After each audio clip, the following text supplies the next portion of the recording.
June 11th, 1962. The night was cold, the bay winds sharp, and the world's most secure prison was about to be humbled. Alcatraz. The Rock. Home to America's most dangerous men.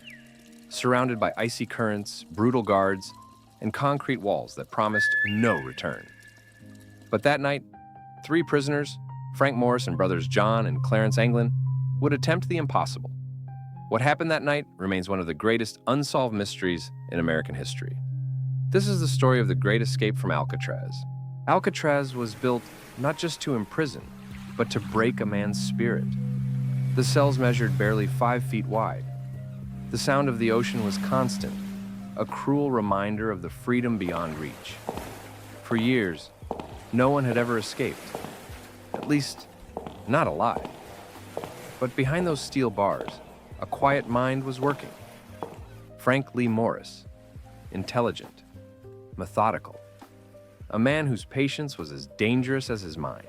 Morris noticed a flaw, small vents near the sinks, rusted by years of moisture.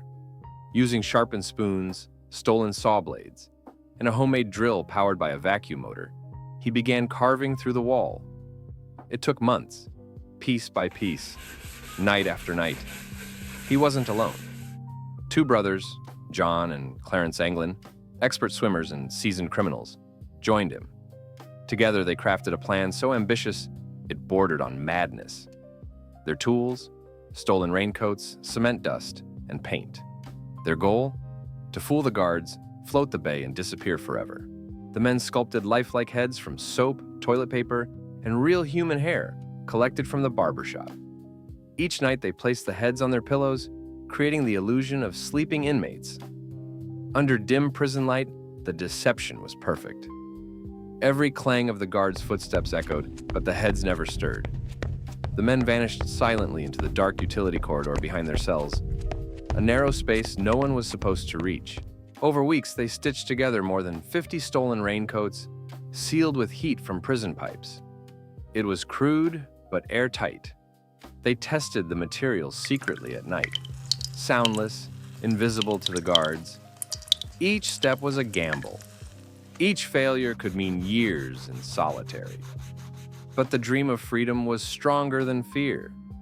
By June 1962, the raft was ready.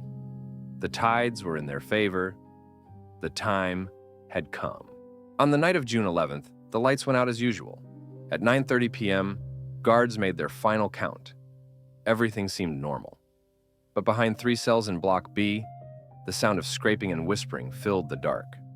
The men crawled through the holes they had carved, climbed the plumbing pipes, and reached the roof. They carried their raft and paddles made from stolen wood. By 10:30 p.m., they had slipped down a 50-foot drain pipe to the prison's shoreline. Then, into the black waters of San Francisco Bay. No one ever saw them again.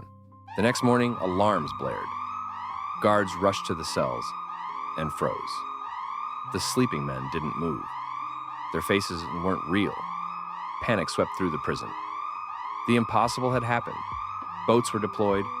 Helicopters combed the bay. Only fragments of the raft and a waterproof wallet were ever found.